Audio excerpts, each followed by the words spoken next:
Yes, Phoenix Resurrection, the return of Jean Grey. For those of you who don't know, Jean Grey is a telekinesis mutant. She is one of the OG X-Men from way back in the day, back in the 60s. Back then, the team consisted of Cyclops, Beast, Iceman, Angel. She had some kids with Cyclops or not, I don't know. I already made a video about that and it gets confusing, so you can go check that out.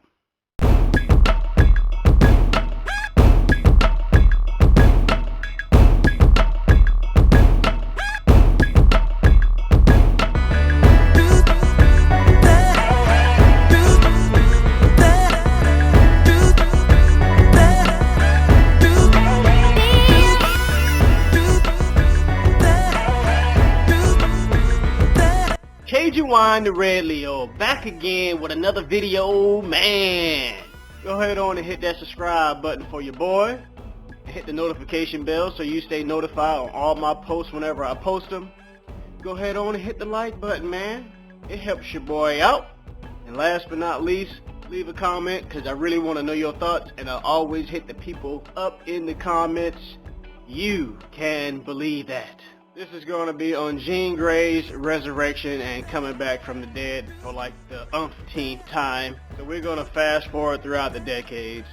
Jean Grey has changed a lot over the decades for those of you who's asking, and we're going to get into that.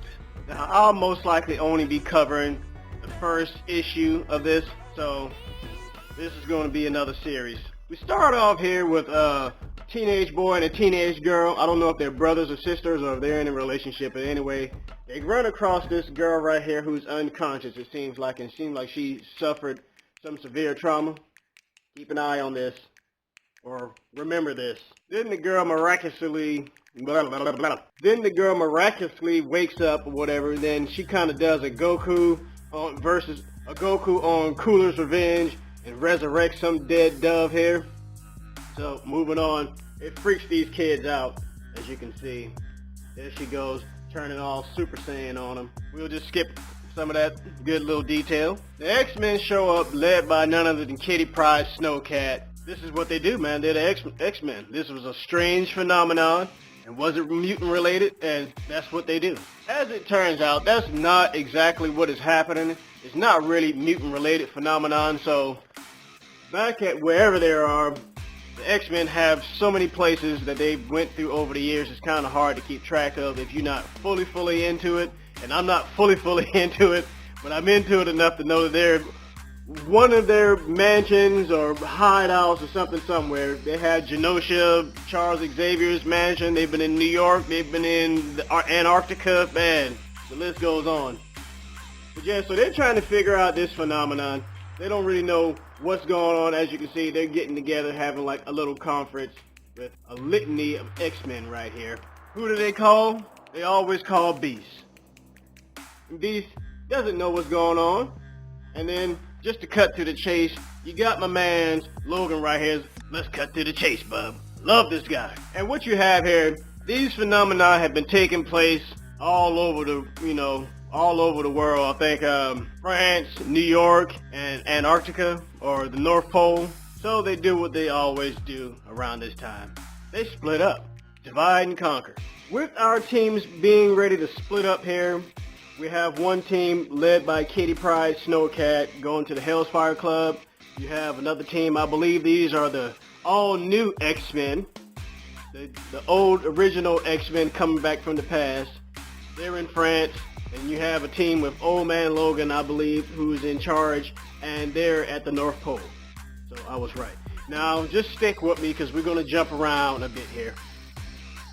So you have we'll just call this Team 1. Team 1 goes to the Hellfire Club to investigate this phenomenon. Then you have a Lizard Man seems to pop up out of nowhere, and he attacks Rogue and gets the upper hand on her for a little bit here. You have Team 2 is what I'm going to call them in the North Pole. And they seem to have an aberration there of Wolverine. Then you have Team 1 again, fighting the henchmen from the Hellfire Club. Like I said, these is aberrations and these is phenomenon that's going on.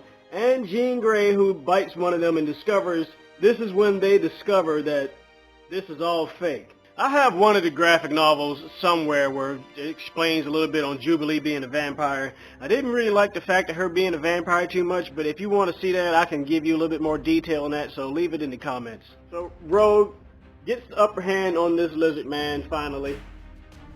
I believe she said it's along the lines of he was able to fight against most of her powers but not her strength. I don't know why she didn't use it in the first place, but they changed her from the 90s comic. If that's the Rogue that you remember, she's not quite that same Rogue in the comic books. She's more like akin to herself in the first X-Men movies that came out. So as Team 2 is confronting Wolverine here, they're realizing themselves as an aberration and they shoot him in the head, you can see. Bang. A good shot of Sabretooth, him taking out Sabretooth right there. Moving on, it gets a little crazy. You know, they're still fighting these henchmen, but through here the plot thickens and they pretty much figure out that all these things is fake. And the same thing happens with Team 2 as they're fighting Logan. You can see, poof, he's gone. And that's when Team 1 figures it out. Yeah, it was fake too. So moving along in the story, as these disappearances happen, this is when they really figure out what's happened or kind of get a glimpse at what's happening. So there will be more series on this. So please stick around, like, share, and subscribe too, just to see more of this content. If you remember the teenage girl from the beginning who woke up miraculously out of nowhere, pay attention. It turns out to be none other than the resurrected Jean Grey herself. Now this is the Phoenix at play right here. Now this is the Phoenix right here doing its work. The Phoenix is a cosmic entity that transcends time throughout the Marvel multiverse, however many that they are. There's, you know, they have several versions of Wolverine, several versions of Captain America, Spider-Man, so on and so on. There's only one Phoenix. And you see Jean Grey here just living an illusion, as she has a job, you know, she has a family. You see her mom and dad right here, and they're having a conversation. And lo and behold, Scott Summers, Cyclops, shows up. Now this adds to the allure again too, because as far as in this story, Scott Summers is actually dead at this point. I have that too. Comic book review if you want it, leave it in the comments. Can't stress it enough. And we have the end of the first issue with that cliffhanger, Scott Summers showing up. Now, this gets better as it goes. It might have been, you know, most stories always have like a little bit of a rocky start, but yes, man, definitely let me know if you want to see more of this, man, in the comment section. Leave a like, man, if you really like this. As this story progresses, you'll really start seeing things unfold, and this eventually picks back up, like I said, in these. If you hadn't seen my one video, the things I hadn't been reading, you can go check that out. The X-Men Red, with Jean Grey is fully resurrected. Pretty good story. The all-new X-Men who I were talking about, where the OG squad comes back from the past. X-Men Blue. And X-Men Gold, with Kitty Pryde as the leader, in which I believe a lot of this story really ties into the X-Men Gold. So yeah, man, thanks for watching. Shouts out to all the new subscribers, or shout out to the new subscriber. Thanks, man.